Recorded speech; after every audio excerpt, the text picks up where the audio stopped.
and welcome back to Soul. Thanks for joining me today as we navigate the dissonance of differing opinions in our day-to-day lives. I find this to be very important to discuss, especially where you may have conflicting views with colleagues on a work matter, teammates on a project, a sports strategy, or even in your relationships and everyday encounters. At this crossroads of disagreement, we find ourselves stuck between ego and wisdom at times.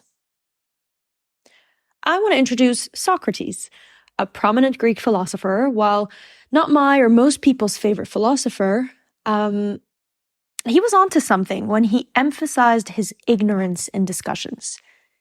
He's a bit of a mirror image of Jon Snow, if you will, in Game of Thrones. Except instead of being told that he knows nothing, he stated it himself. The only true wisdom is in knowing you know nothing, is what he would say. Not in English, of course. But his goal with what was called the Socratic method was to establish a cooperative form of argumentative dialogue which encourages others to express their ideas freely. When you find yourself in a situation where an opposing or different view is shared, channeling our inner Socrates allows us to lead with empathy, with grace. It's important to prioritize the pursuit of truth over the compulsion to be proven right. It can be that the other person is onto something. It can be that they absolutely are not. Even if that is the case, how you engage with them will set precedents for how they can listen to you. Now, we're optimistically realistic at Soul, so it may also happen that the other person, even if your way of completing the project is evidently the better one, refuses to agree with you. When that is the case, focus instead on maybe meeting them halfway. There are some things where you might even agree to disagree. There are other things where it might be that you may just need to wrap up the conversation, wrap up the project just as it is, and then move on.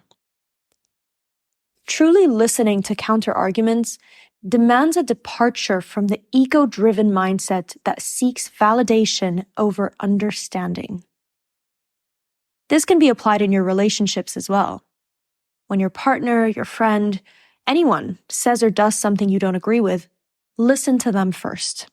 Understand why, and learn where their thoughts, pains, ideas, and anything else comes from. Empathy becomes our compass, and grace becomes our language. When confronted with dissenting opinions, let us remember that the resonance of our voice, or of any voice, doesn't dictate the accuracy of the message. Strive to really show compassionate positions as seekers of truth, bearers of light, and ultimately, love and peace. To bring this all home, setting aside your ego in the face of counter-arguments is critical. It is in these moments of humility that understanding takes root, and the path to truth, light, love, and peace becomes clearer.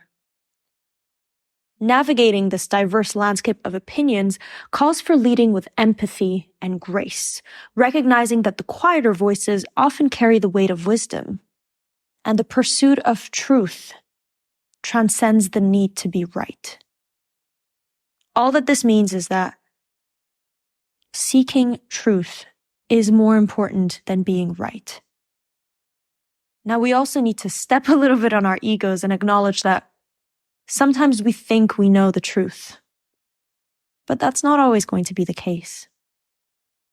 If you think about it, nobody wants problems, except maybe for that guy in the "I don't want peace, I want problems" meme.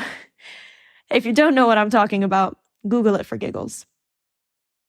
Always remember to lead with empathy and grace. And how do we get there? As always, step by step, day by day.